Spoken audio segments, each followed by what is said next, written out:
Venho, senhor presidente, a este honrado plenário, ocupado por alguns dos mais ilustres homens públicos da história da nação, e na audiência sempre bem qualificada e acreditada da TV Senado, da Rádio Senado e das redes sociais, começo, senhor presidente, senhores senadores, por algumas indagações, cujas ausências de respostas constituem a maior reflexão que devemos fazer sobre a memória do país.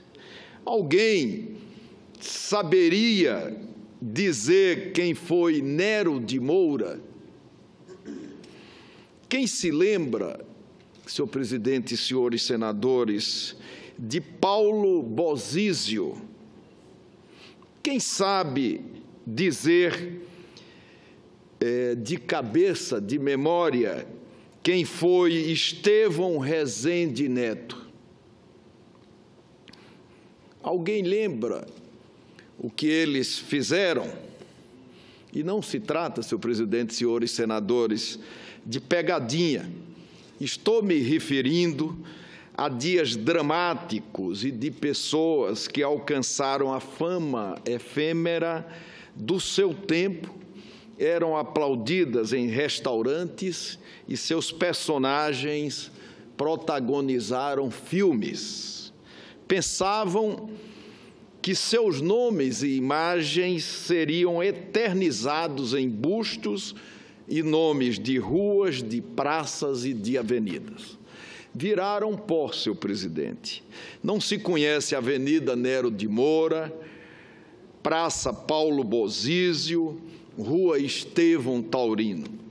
Getúlio Vargas e Juscelino Kubitschek de Oliveira, todos nós sabemos quem são. Seus nomes e seus feitos estão nos livros de história, mas os seus algozes ficaram relegados a lugares subalternos. Juscelino Kubitschek sofreu muito com incriminações. Foi cassado, teve seu mandato como senador cassado, e tomaram seus direitos políticos. Falsamente acusado de possuir a 7ª fortuna do mundo, morreu endividado. Getúlio Vargas foi investigado por um IPM e sacrificou a própria vida. Depois, descobriu-se que não foi ele, Getúlio, o mandante do assassinato do Major Vaz. Ao tecer essas considerações iniciais, mostro, senhor presidente e senhores senadores, que as vaidades rasteiras nunca se sobrepõem à verdade e o papel de cada um na história é definido não pela glória momentânea do presente, mas pela relevância de seus gestos perante o futuro. Ao senhor Rodrigo Janot e à juventude iracunda que o acompanha, a experiência mostra que o brilho dos holofotes ofusca os olhos e cega a razão. Cega deve ser a justiça, e nunca o ódio, a ambição, a vaidade desmedida. Determinadas funções públicas impõem a seus ocupantes o dever de não enxergar quem atinge, selecionando a seu bel prazer aqueles que irão colocar no cadafalso e os amigos que livrará dos grilhões da lei. Senhoras senadoras, senhores senadores, permitam-me seguir nessa reflexão, fazendo uma explanação sobre o descaminho das colaborações premiadas, ou premiadas colaborações, importante meio de obtenção de prova previsto na Lei 12.850 de 2013, cuja finalidade vem sendo desvirtuada em muitos casos para atender interesses pessoais e políticos.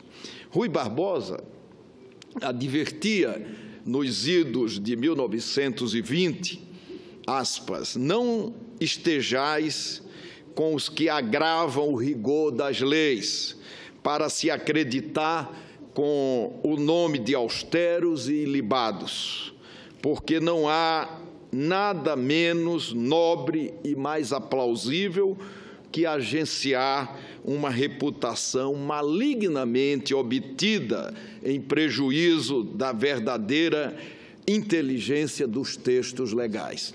Fecha aspas. No Brasil, a delação premiada remonta às ordenações filipinas e a Joaquim Silvério dos Reis, que pretendia, senhores senadores e senhoras senadoras, obter e obteve, além do perdão, os favores do reino. Endividado, resolveu seus problemas financeiros entregando o alferes Joaquim José da Silva Xavier, o Tiradentes. O tempo passou, senhor presidente e senhores senadores, e hoje existem técnicas especiais de investigação, tais como escutas telefônicas, intercepção telemática, ação controlada, afastamento dos sigilos fiscal, bancário e até infiltração de agentes. No entanto, a investigação será realmente bem-sucedida se o procedimento respeitar as garantias constitucionais e o Estado democrático de direito. Apurar e punir com correção e equilíbrio é do interesse de todos.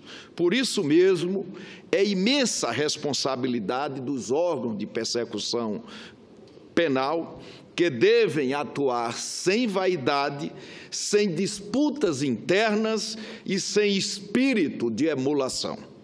Atualmente, ao colaborador é concedida a faculdade de revelar a forma de atuação da organização criminosa por meio de informações eficazes. É neste ponto, senhor presidente, que aparecem defeitos em sérias.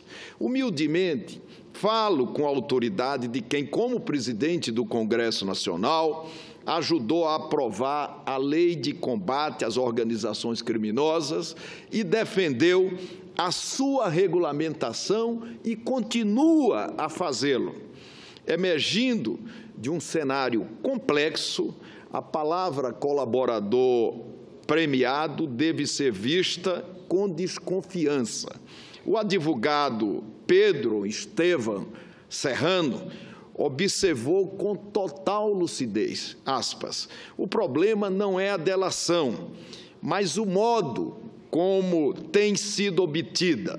Para sair da preventiva, que ainda não foi julgada, é preciso dizer algo, mas é preciso uma confissão que agrade a hipótese do investigador.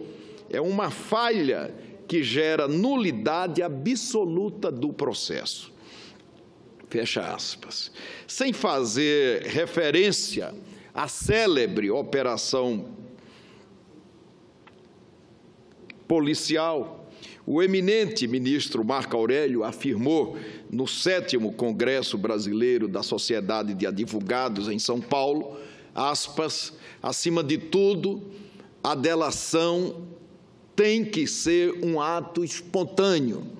Não cabe prender uma pessoa para fragilizá-la, para obter a delação. A colaboração na busca da verdade real deve ser espontânea, uma colaboração daquele que cometeu um crime e se arrependeu. Fecha aspas. Porém, senhor presidente e senhores senadores, fatos revelam que órgãos de persecução penal ergueram uma cena de medo, incitando delações inverídicas em busca da impunidade e eliminando a espontaneidade da colaboração.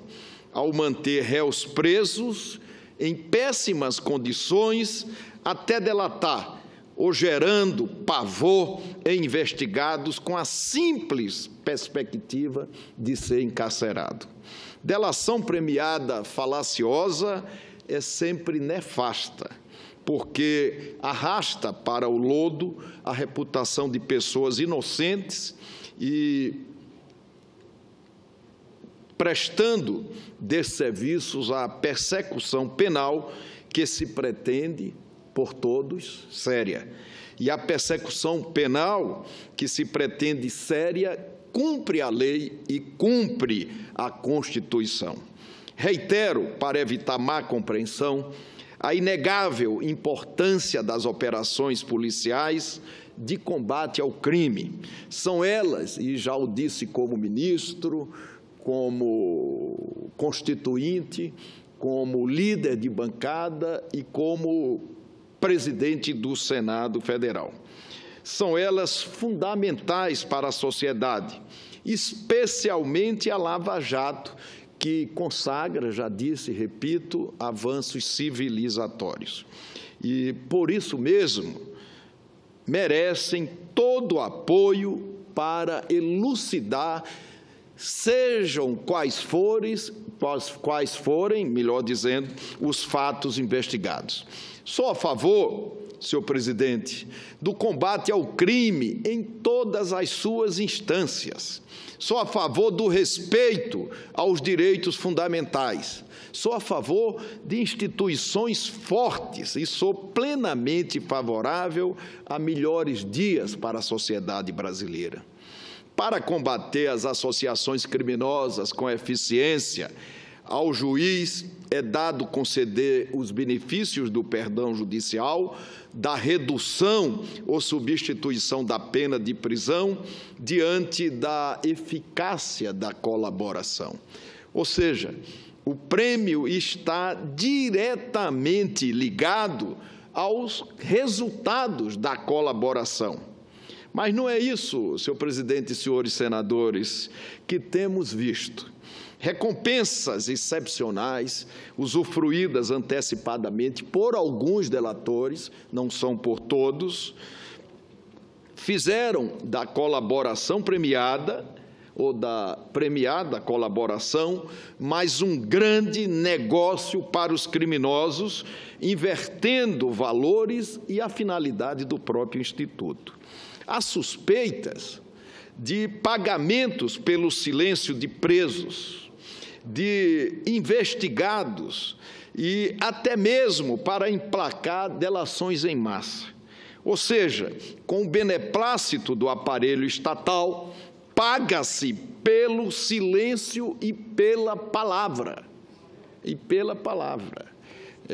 Na semana que passou, eu vi uma informação no jornal de que o ex-presidente da Câmara dos Deputados havia pedido a transferência da sua prisão para Brasília. E é evidente que, por outras razões, mas, sobretudo, pela maneira como ele influenciou os últimos anos da vida nacional e pelos métodos que praticou, isso traz algo a mais que pode turvar esse novo cenário. O caso da Odebrecht é um exemplo, senador Waldir Raupp. Existem indicativos fartamente divulgados pelos meios de comunicação que executivos da construtora foram seduzidos por 15 anos de salário para aderir às delações. Em média, cada um recebeu 15 milhões de reais. 15 milhões de reais, como uma aposentadoria antecipada. Eram 43, os 43 indicaram outros tantos e chegaram a 77 delatores, recebendo cada um, dito pela própria empresa e por advogados e por outras pessoas, algo em torno de 15 milhões de reais. Um advogado da empresa estaria sendo coagido a assumir crimes que não praticou e delatar de acordo com o roteiro estabelecido e negociado pelo Ministério Público Federal. Muitos inquéritos foram instaurados tendo apenas as delações premiadas de figurões da Odebrecht, obtidas a ferro e fogo e homologadas com sofreguidão.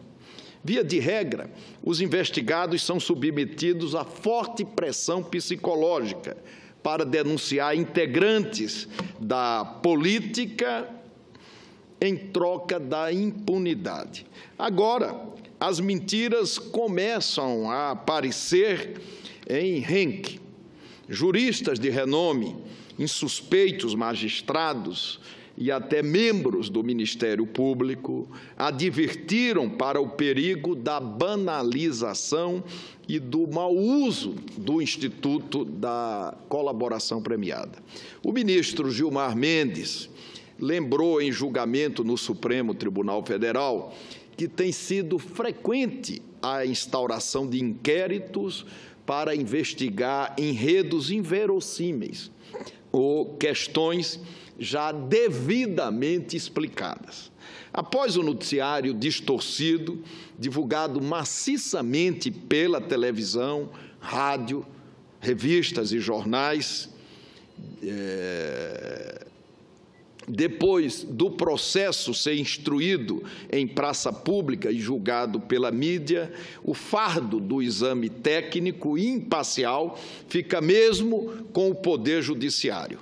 Vamos, senhor presidente, se Vossa Excelência permitir, conferir rapidamente alguns exemplos. O Superior Tribunal de Justiça arquivou, por absoluta falta de indícios, uma investigação aberta contra o governador de Minas Gerais por supostos embaraços à Operação Lava Jato, a partir das palavras de Marcelo Odebrecht e João Nogueira. O Superior Tribunal de Justiça mandou para o espaço, pelo mesmo motivo, outro procedimento iniciado com base na delação de figurões da Odebrecht para apurar se o governador do Espírito Santo, Paulo Artung, teria se beneficiado do Caixa 2 da empresa. Outra indignidade foi a citação dos ministros Francisco Falcão e Marcelo Navarro por obstrução à Lava Jato em situações inventadas pelo delator Delcídio Amaral. Essa figura execrável acabou sendo beneficiada por inusitado acordo de delação que valeria 6 meses depois da volta ao Senado e da missão recomendada ou acordada com o Ministério Público de gravar clandestinamente senadores previamente selecionados pela Procuradoria-Geral da República. Nesse espaço de tempo, depois da volta do senador a esta casa, ainda gravaram ministro do governo federal.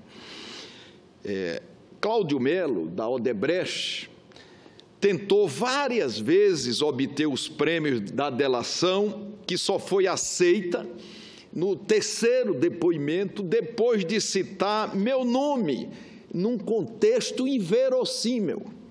Recentemente, conforme foi noticiado, esclareceu em novo depoimento, e desta vez não tão divulgado quanto os anteriores, que não condicionei minha atuação parlamentar nesta casa à doação para a campanha eleitoral nenhuma, muito menos quando fui candidato nas eleições de 2010. Sérgio Machado e Delcídio Amaral, se caráter pagasse imposto, aí sim essas deletérias figuras seriam isentas. Machado saiu gravando pessoas inocentes, inclusive criança, meu neto, para vender suas cabeças. Delcídio mentiu pelos cotovelos para ficar impune. Diante da absoluta falta de elemento probatório que auxilia as investigações, a delação do ex-senador Delcídio Amaral corre sério risco de ser revista e os generosos benefícios cortados. Criminoso, confesso, foi cassado pelo Senado Federal e expulso da vida pública, morando num palacete livre, impune e ilicitamente milionário, com a lavagem do patrimônio público roubado. Sérgio Machado vai no mesmo caminho. Relatório da Polícia Federal, verificando a total ineficácia da premiada colaboração, recomendou a revogação dos dadivosos prêmios auferidos pelo delator Sérgio Machado e pelos seus 3 filhos, também delatores e também lavadores de dinheiro público. Paulo Roberto Costa é outro contador de petas. Inventou um apoio político que jamais existiu. E como mentira tem perna curta, a inviabilidade da alegação logo se fez evidente, clara, nítida, comprovada. Paulo Roberto mentiu diversas vezes, descumprindo os deveres assumidos no acordo de colaboração premiada, chegando ao ponto de o Ministério Público pedir, o próprio Ministério Público, o cancelamento dos benefícios. Episódio lamentável envolveu um enredo mirabolante, criado por um tal Ceará, entregador de dinheiro de Youssef, onde foram citados vários senadores dessa casa, vários senadores. O Procurador-Geral da República, corretamente, depois da esclarecedora acusação acariação, melhor dizendo, de Youssef e o tal Ceará, arquivou as investigações em relação a uns senadores. E, na linha da deslealdade que pratica comigo, deixou-me pendurado no inquérito e na investigação, que não caminha porque não tem para onde caminhar, que não anda e não se resolve.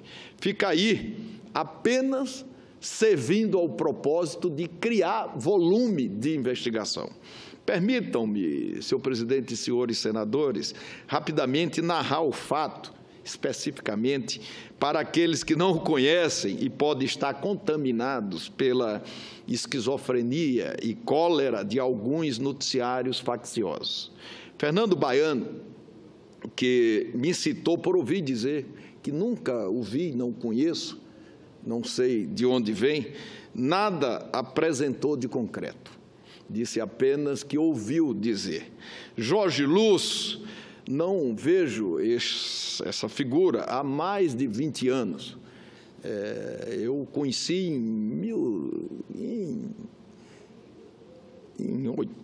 há mais de 20 anos, 23, 24 anos. Com ele jamais tive negócio com ninguém dessa espécie ou relação, qualquer relação. Ambos precisaram arrumar um jeito de me citar, dando vazão à obsessão persecutória do Ministério Público, narrada na coluna de Anselmo Góes, de O Globo. Aos mais de 70 delatores da Odebrecht foi feita, disse o Anselmo Góes, na sua respeitada coluna, foi feita a mesma pergunta. E o Renan? O que é que você pode ajudar com relação ao Renan? Volta e meia, setores da mídia alardeiam a quantidade de inquéritos abertos contra vários senadores, na vã tentativa de generalizar acusações e colocar no mesmo patamar inocentes e ladrões. Não revelam, porém, senhor presidente e senhores senadores, a fragilidade das falsas acusações de delatores premiados, que tentam se livrar de longas condenações por interpretei, ouvi dizer, falava-se, depreendi e por aí vai. Vazamentos que vão e voltam e são frequentemente requentados, gravações clandestinas, criminosamente pautadas pela Procuradoria-Geral da República, embustes e publicidade opressiva, compõem o cenário onde se multiplicam inquéritos a partir de alusões mentirosas irresponsáveis de delatores premiados, desacompanhadas de qualquer prova ou de qualquer franja de prova. E é sob essa lógica rombuda que sou investigado, senhor presidente. Aliás, alardeiam que sou investigado 17 vezes no Supremo Tribunal Federal. O que não dizem, e mais uma vez a importância dessa tribuna, para que eu possa dizê-lo aos brasileiros, o que não dizem é o que se contém nos inquéritos e como foram instaurados e multiplicados. Alguns veículos de comunicação divulgam comentários graves e imprecisos sobre os inquéritos, mas censuram e limitam eventuais investigados ao negar-lhe o direito de resposta ou de retificação no espaço proporcional ao agravo, como manda a lei. Noticiaram com estardalhaço que eu teria feito saque altíssimo de minha conta corrente no Banco do Brasil e que isso configuraria lavagem de dinheiro. Os próprios extratos que eu fui obrigado a exibir, como sempre, a fazer a prova negativa, que setores da imprensa e senadores tiveram acesso, mostram que a retirada teve origem em um empréstimo que contratei com o Banco do Brasil, do Senado Federal, e que foi creditado em minha conta corrente, numa outra praça em Maceió, onde já me encontrava no final do ano, depois do recesso. Por que tirei o empréstimo? Ora, tirei o empréstimo para sacar e pagar minhas contas, pagar as contas. A Receita Federal, no início do mês de julho deste ano, depois de longo e minucioso procedimento fiscal, concluiu que foi verificado o correto cumprimento das minhas obrigações tributárias.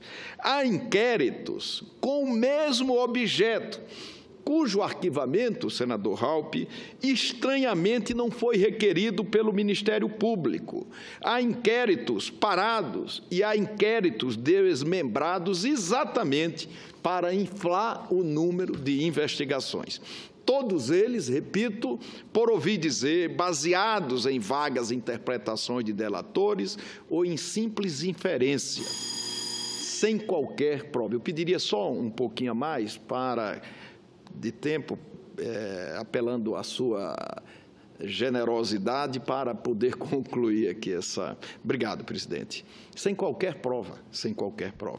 Todos baseados em declarações de pessoas que nem sequer me conhecem, nunca estiveram comigo, muito menos contato, ou com quem não tenho ou tive relação pessoal ou negócio e delatam, citam pessoas para salvar sua pele. Enquanto isso, senhor presidente e senhores senadores, em situação análoga, onde a palavra do delator não se confirma, o Procurador-Geral da República age corretamente e pede o arquivamento do inquérito em relação ao governador Flávio Dino, do Maranhão, irmão do seu fraternal amigo e colega de Ministério Público, Nicolau Dino. Mais uma vez, dois pesos e duas medidas. Subjacente a essa nítida retaliação estão as rejeições pelo Senado Federal, e nunca se divulgou isso em jornal nenhum, mas, repito, subjacente a essa nítida retaliação, que teve começo, meio e espero que tenha fim, estão as rejeições pelo plenário do Senado Federal dos nomes dos procuradores Vladimir Aras, Wellington Saraiva e Nicolau Dino, indicados pelo Procurador-Geral da República para o Conselho Nacional do Ministério Público. Esse fato motivou várias atitudes de retaliação sob o mais baixo nível do corporativismo, contra senadores que sofreram, todos sabem, buscas e apreensão, mesmo colaborando com as investigações. Foram espetacularizações de suas vidas e das vidas de suas famílias, com helicóptero, transmissão ao vivo e centenas de policiais. Um horror, senhor presidente, que como presidente desta casa, regimentalmente, estava na obrigação de contestar. E contestei sem desmerecer o papel constitucional de nenhum dos poderes. Vários acontecimentos mostram que o chefe do Ministério Público promoveu, estimulou e acobertou vazamentos jamais apurados de dados mantidos sobre segredo de justiça.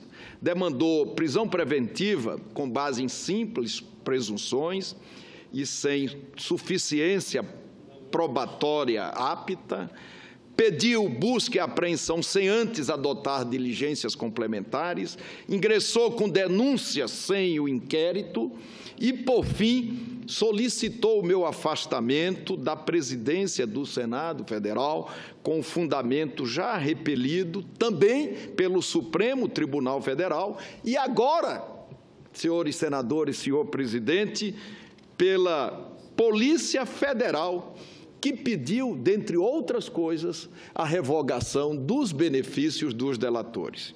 Cito como exemplo o pedido de quebra do meu sigilo bancário e fiscal em 11 de novembro de 2015.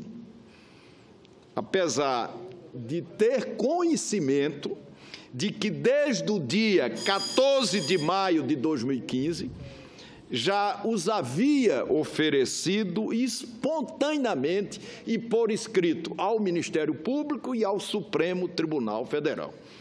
O deferimento da medida pelo ministro Teori Zavascki, induzido ao erro pela Procuradoria-Geral da República, foi explorado desafios pela mídia para me colocar em situação vexatória perante a opinião pública.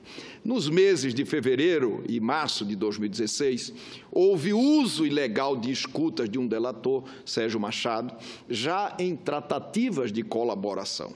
O delator e seus filhos, como afirmei, foram premiados com um generoso termo de acordo de colaboração premiada que suspeita-se, não há outra palavra para substituir esta, pode ter significado a devolução de 60 milhões de reais em 30 anos e a lavagem, o termo é esse, de 700 milhões de reais que estão nas contas do delator e dos seus 3 filhos igualmente delatores.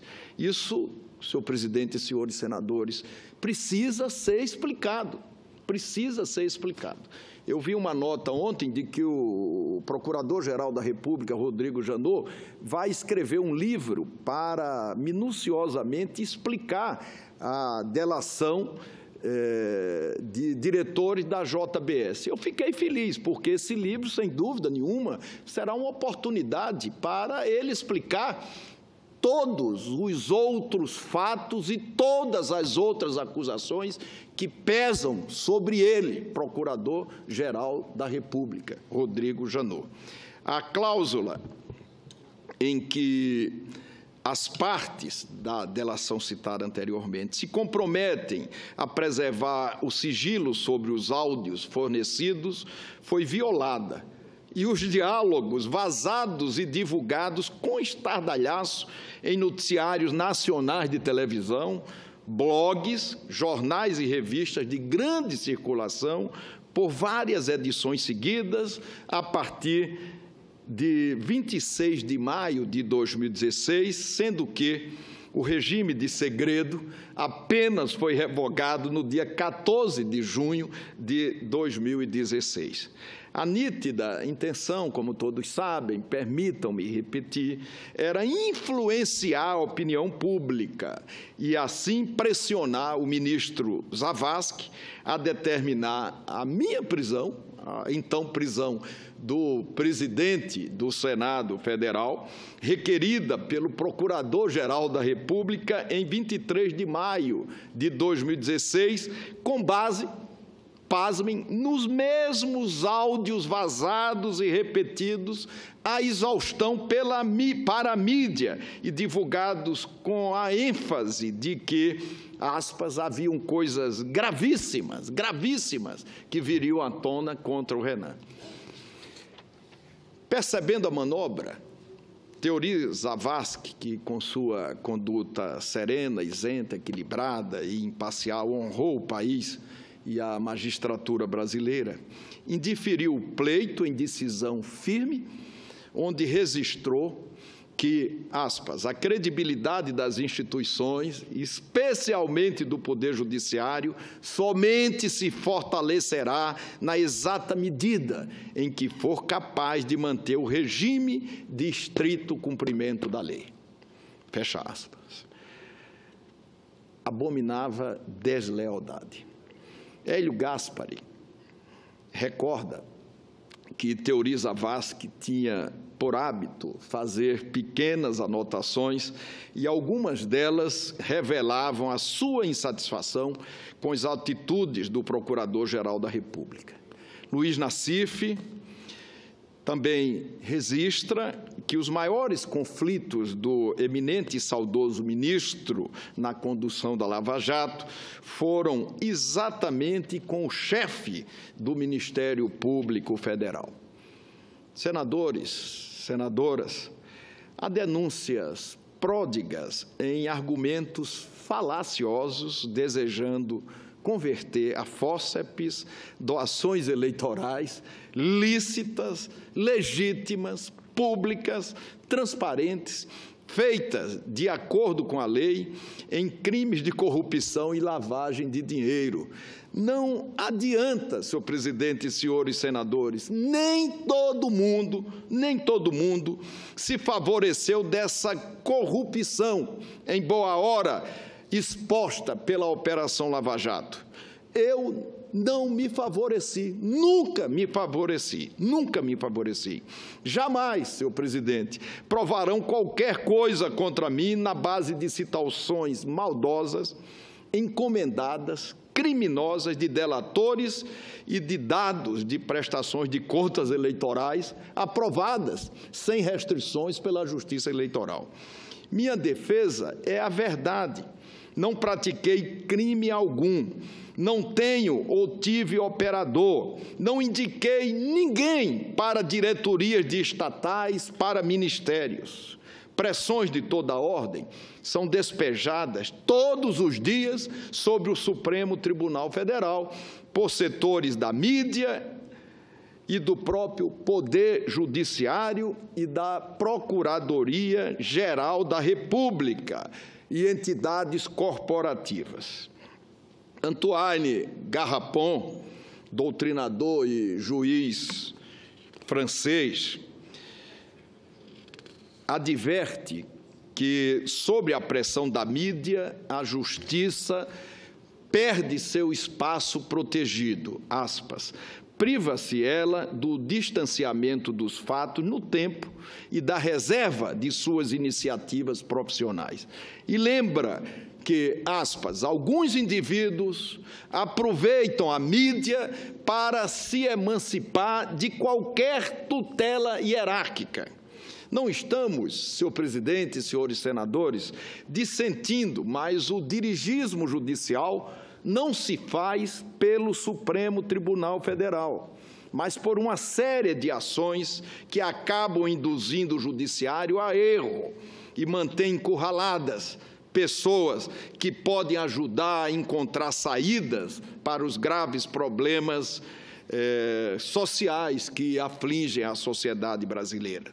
Ministros do Supremo Tribunal Federal são expostos todos os dias e também suas famílias, como parte dessa pressão para se obter determinado resultado, geralmente contra a lei e contra a Constituição.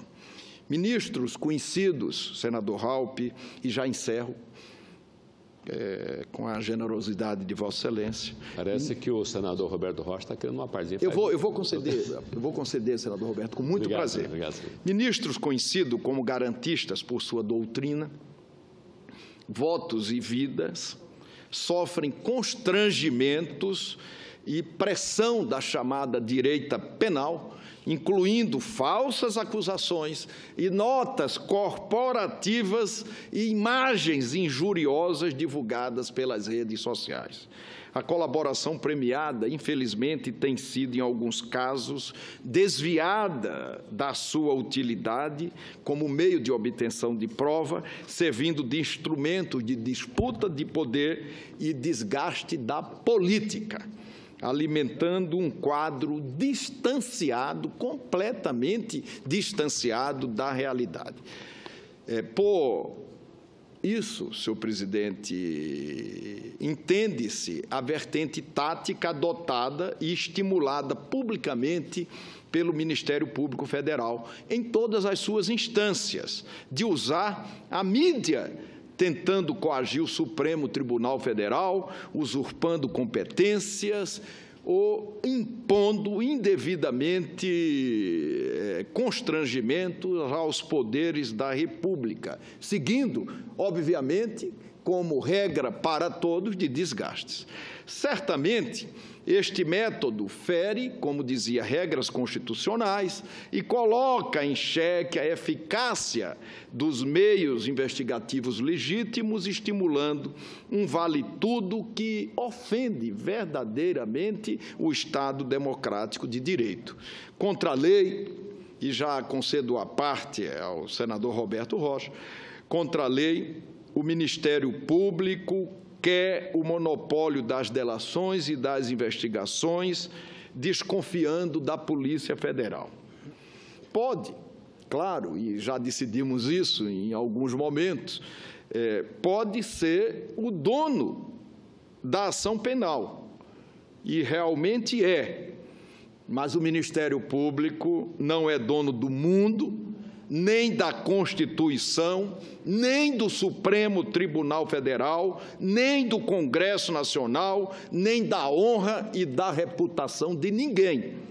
A lei que aprovamos deverá, na prática, ser regulamentada pela jurisprudência do Supremo Tribunal Federal. Eu defendi a sua regulamentação, fui investigado por isso. Uma dessas investigações é por abuso de autoridade, porque defendi a aprovação de projetos de lei que tramitavam nessa casa. E, por isso, sofro investigação de processos que não andam, porque não tem fim, cujos prazos são renovados de 60 em 60 dias. A lei que aprovamos, repito, diz que as negociações para o acordo de colaboração ocorrem entre o delegado de polícia, o investigado e o defensor, com a manifestação do Ministério Público, ou, conforme o caso, entre o Ministério Público, o investigado, o acusado e seu defensor. Esse alentado rol de aberrações praticadas em detrimento da eficácia das investigações degrada a prerrogativa de acusar para transformá-la em instrumento de arbítrio estatal, conduta incompatível com as nobres atribuições do Ministério Público, que ajudei como, repito, ministro da Justiça, constituinte, líder de bancada, o presidente 4 vezes do Congresso Nacional a retirar do papel. Daí a necessidade de pensar no aperfeiçoamento do Instituto da Colaboração Premiada, que, bem conduzida, produz excelentes resultados, permitindo a descoberta de provas de crimes, mas não deve ser desviado para servir à impunidade e à perseguição de pessoas inocentes. Condenações seletivas, antecipadas e sem provas, não fazem bem ao processo democrático. Com todo o respeito, beira o ridículo denunciar alguém com base apenas e tão somente na palavra de delatores e em pesquisas em fontes abertas como o Google e redes sociais.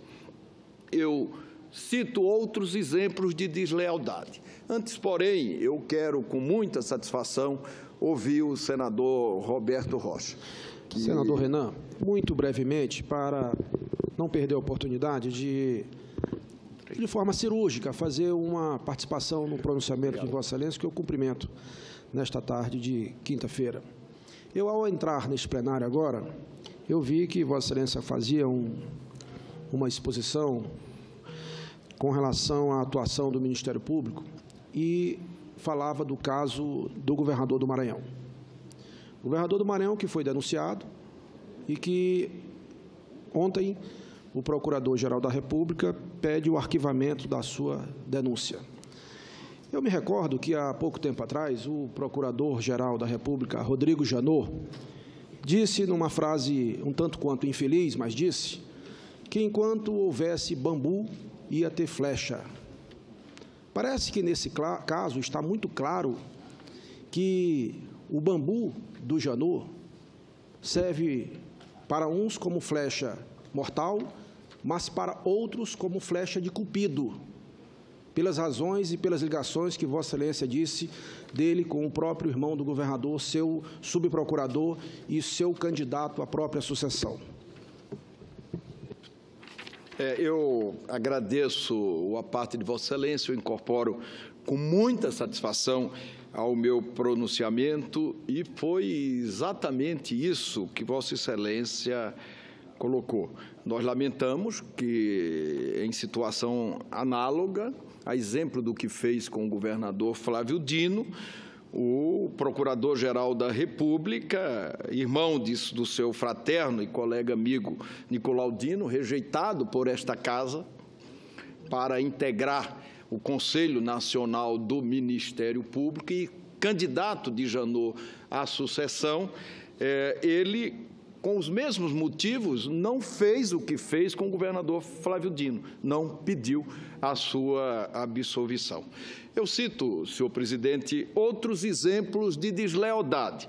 Em dezembro do ano passado, o Ministério Público apresentou denúncia vazia de provas, dezembro, porque era importante acumular fatos jornalísticos para incriminar pessoas cujas incriminações não dava para fazê-lo diante da inexistência de provas. Em dezembro do ano passado, o Ministério Público Federal apresentou denúncia vazia de provas desacompanhada dos autos do inquérito e do relatório da autoridade policial, com a nítida finalidade de alimentar a tensão entre os poderes, que viviam um momento difícil, complexo, dramático. O ministro Teori Zavascki, senador Raupp, devolveu a denúncia no mesmo dia, por inépita, com um puxão de orelha no Procurador-Geral da República, que, apesar disso, insistiu na iniquidade. Essa investigação foi prorrogada várias vezes, sem que nenhum ato dela fosse praticado no período, e foi entregue ao Supremo Tribunal Federal quando ainda pediam diligências consideradas indispensáveis pelo Ministério Público e, num passe de mágica, passaram a ser dispensáveis. Recentemente, fui denunciado em inquérito mal instruído, contendo apenas a palavra de delatores e pesquisas em fonte abertas. A investigação foi marcada por absurdos, como busca e apreensão em escritório de advocacia, onde apreenderam importantes documentos e estudos técnicos e estratégicos de minha defesa, agora ilegalmente devassados. Apesar de reiterados pedidos, ainda não foram devolvidos. Eu agradeço a oportunidade da audiência da TV Senado, da Rádio Senado, para publicamente fazer um apelo ao relator, ministro do Supremo Tribunal Federal, Teori Zavascki, para que devolva a estratégia de defesa,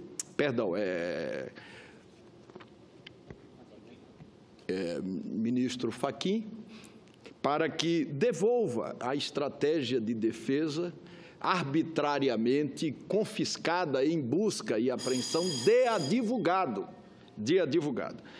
Acusações sem prova, com espírito de emulação, ofendem a lei e a Constituição.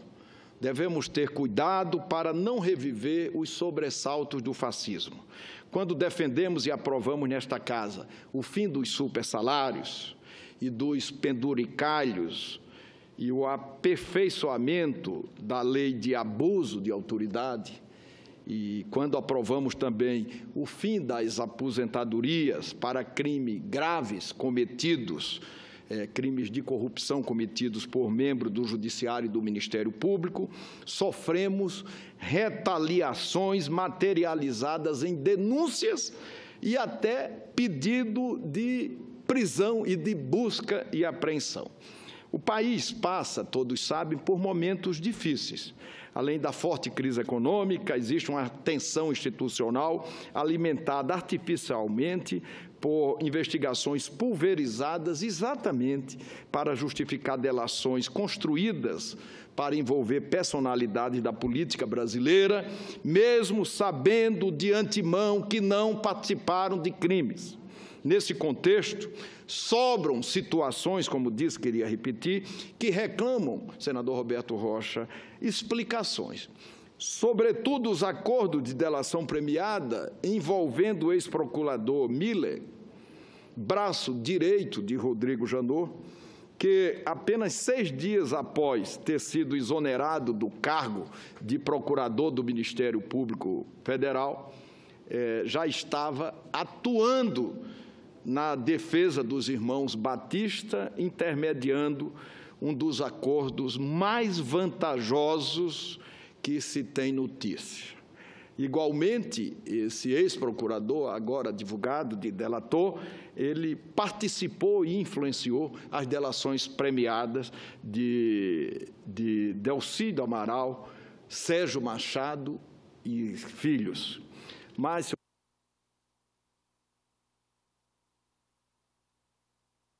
encerrando, estou convencido de que não se deve dar crédito a falsos moralistas imbuídos de preconceito, candidatos a varões de Plutarco, que se apresentam como bons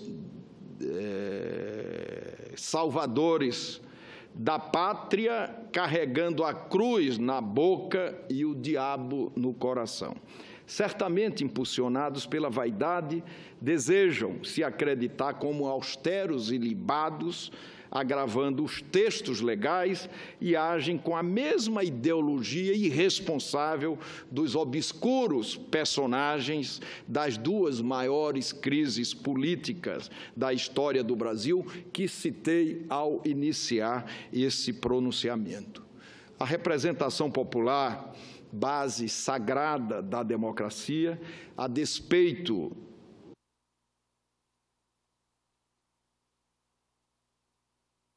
do senador das agressões e das anomalias verificadas nos dias de hoje, é inconciliável com a covardia. A propósito, não é o ranger de dentes de alguns poucos janotas de gabinete que assustam aqueles que enfrentaram os verdadeiros anos de chumbo, quando pessoas eram retiradas à força de suas casas, torturadas e desapareciam para sempre nos porões do Senimar ou do DOI-CODE. O medo, senhor presidente, senhores senadores, não pauta nem dirige as ações do parlamento. O Congresso Nacional se orienta pela responsabilidade do mandato outorgado pelas urnas, conferido pelo voto soberano do povo. E assim, senhor presidente e senhores senadores, mais uma vez agradecendo, seguiremos trabalhando de cabeça erguida para ajudar o país a superar a crise e a enfrentar as intempéries, afastando conceitos negativos de quem prega o caos e agride o Estado democrático de direito. Eu agradeço sinceramente a generosidade da mesa, primeiro do senador Waldir Raupp, depois do senador Roberto Rocha. Essa quinta-feira, sem dúvida nenhuma, e esta tribuna, sobretudo, servem como alternativa para se colocar algumas verdades que muitos não querem prestar atenção. Muito obrigado a todos.